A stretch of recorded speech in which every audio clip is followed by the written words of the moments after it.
सभी भगवत प्रेमियों को राधे राधे। भक्ति रस यूट्यूब चैनल पर आपका एक बार फिर से स्वागत है। दोस्तों, आज की वीडियो में हम कृपामयी राधा रानी और एक मोर की कहानी सुनाएंगे। कहानी इस प्रकार है। श्री कृष्ण के लीला काल का समय था। गोकुल में एक मोर रहता था।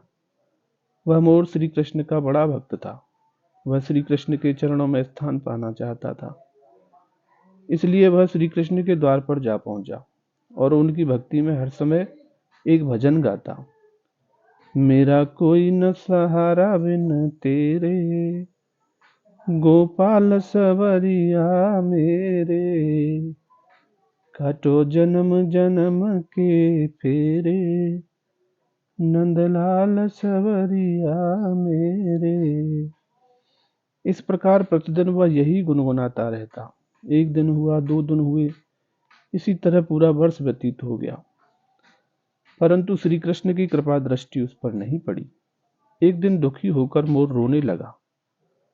तभी वहां से एक मैना उड़ती जा रही थी। उसने मोर को रोता हुआ देखा तो बहुत अचंभित हुई।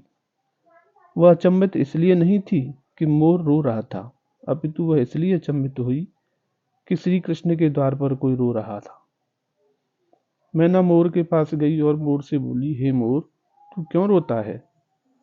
तब मोर ने बताया कि पिछले 1 वर्ष से मैं कान्हा जी के द्वार पर बैठा हूँ, परंतु आज तक मुझ पर उनकी कृपा दृष्टि नहीं पड़ी। मैं उनके चरणों में स्थान नहीं पा सका। यह सुनकर मैना बोली, मैं कृपामयी राधा रानी के बरसाना से आई हूँ, तू भी मेरे साथ वहीं चल। श्री राधा रानी बहुत ही करुणामयी है, वह तुझ पर अवश्य ही कृपा करेंगी। मोर ने मैना की बात से सहमति जताई और दोनों उड़कर बरसाना चले गए। श्री राधा जी के द्वार पर पहुंचकर मैना ने गाना शुरू किया। श्री राधे राधे राधे, श्री राधे राधे राधे। परंतु मोर तो बरसाने में आकर भी यही दोहराता रहा, मेरा कोई न सहारा बिन तेरे, गोपाल सवरिया मेरे।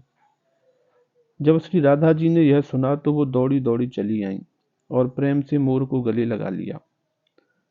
श्री राधा जी ने मोर से पूछा, हे मोर, तू कहाँ से आया है? तब मोर बोला, आज तक मैंने सुना था कि राधा जी बहुत ही करुणामयी हैं, पर आज आपकी करुणा पाकर मैं धन्य हो गया। राधा जी बोली, वह कैसे? तो मोर बोला, हे करुणामयी, मैं पिछले 1 वर्ष से श्री कृष्ण के द्वार पर उनकी भक्ति कर रहा हूँ, किंतु आज तक उनके चरणों में भी स्थान न पा सका, और आपने मुझे अपनी गोद में स्थान दे दिया। राधा जी बोली, हे मोर, मेरे प्राणधन ऐसे नहीं हैं। तुम एक बार फिर वहां जाओ और उनसे मेरा नाम लेकर विनती करो, उनके प्रेम की वर्षा तुम पर अवश्य होगी। मोर ने श्री राधा जी की बात मान ली और लौटकर श्री कृष्ण के द्वार पर आ गया और इस बार रटने लगा, श्री राधे राधे राधे करुणामयी राधे, श्री राधे राधे राधे, श्री राधे राधे राधे। जब श्री कृष्ण ने सुना तो भागते हुए आए और उन्होंने भी मोर को प्रेम से गले लगा लिया और बोले, हे मोर, तू कहाँ से आया है? यह सुनकर मोर बोला, प्रभु, मैं पिछले 1 वर्ष से आपके द्वार पर आपके नाम की भक्ति कर रहा हूँ। आपके चरणों में स्थान पाने के लिए दिन रात गाता रहता हूँ, किंतु आपकी कृपा दृष्टि मुझ पर नहीं पड़ी। तो मैं निराश होकर बरसाने श्री राधा जी की शरण में चला गया।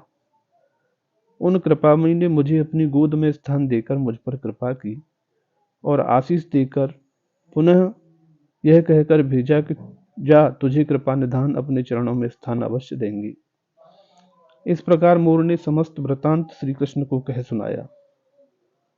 तब श्री कृष्ण बोले, हे मोर, तू हमारी प्राण प्रिया का प्रिय है, अतः तेरा स्थान हमारे चरणों में नहीं, हमारे शीश पर रहेगा। जब तक ये सृष्टि रहेगी, तेरा पंख सदैव मेरे शीश पर विराजमान होगा, और जो भी भक्त हमारी प्राण प्रिया राधे को प्रिय होगा तो वो भी सदा मेरे शीश पर रहेगा। दोस्तों, श्री कृष्ण का सानिध्य पाने का सबसे सरल मार्ग है करुणामयी श्री राधा जी से प्रार्थना की जाए। तो प्रेम से कहिए, श्री राधे राधे।